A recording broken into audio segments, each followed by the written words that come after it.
Perhaps the most important mental shift, completely changed my life, is this. Stop looking for answers and become the answer. So before I unpack this, I want to give you a little context. I, over the last 10 years, have lived in a few places. I've lived in Boston, I've lived in South Florida, love them both. Currently, last year, I moved to Scottsdale, Arizona, and you follow your intuition. Sometimes you just get it right. Like, I love this place, I love the weather, I love the hiking, and I think most importantly, the people, the community, the network, the friends I already have. I mean, it's just a beautiful place. Everyone's warm, welcoming.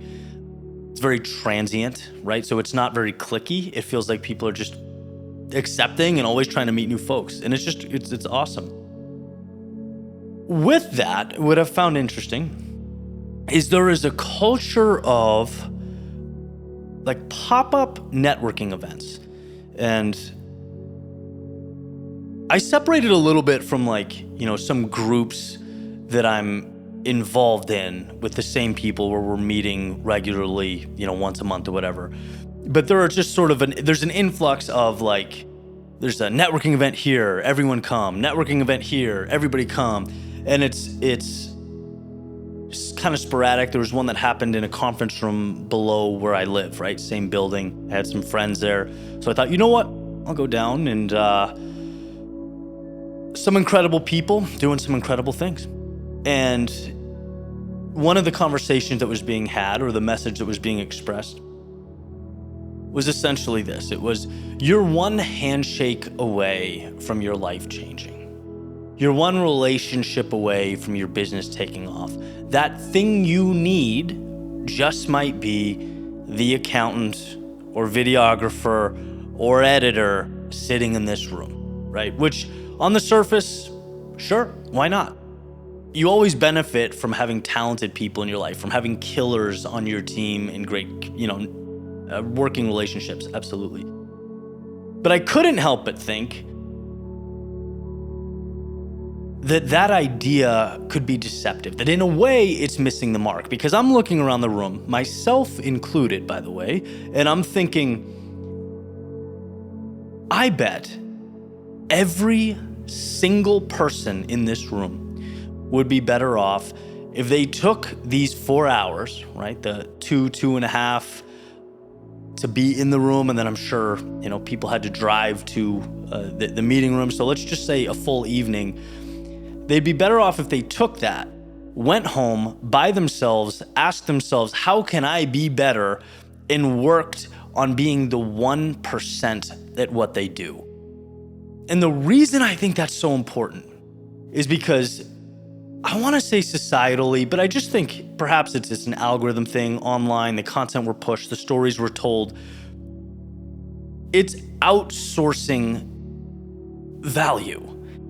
So here's how you get rich online. Here's how you have an amazing network of people that will change your life. When in reality, all of those things are lagging indicators, meaning they come secondary.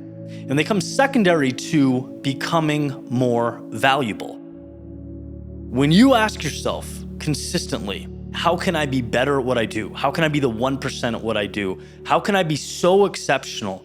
Or as the quote says, so good people can't ignore you. All those things come. When you're a killer at what you do, people with talent want to be a part of it. You get calls and emails. You get DMs. Because you're adding value. When you're adding value in a meaningful way, you're making money because you're contributing to a marketplace. It seems so obvious that we forget. And I'm certainly not saying I am the 1% of what I do, but I can tell you I'm locked in on that. And I understand that. And there are hours spent in this very room every day writing and speaking so that I can become closer to that. Because I know when you have achieved that in your world, all that other stuff accompanies it. Period. So don't interpret this as networking bad, money bad, right? Of course not. But they're secondary, they're lagging. If you focus on how do I become exceptional, what do I do every day that makes me different, stand out, that makes me great, you're positioning yourself to go to the moon. You're positioning yourself to have all these other things. The network should supplement the greatness. Just don't forget to work on the greatness, right? Life changes when you stop looking for answers and become the answer.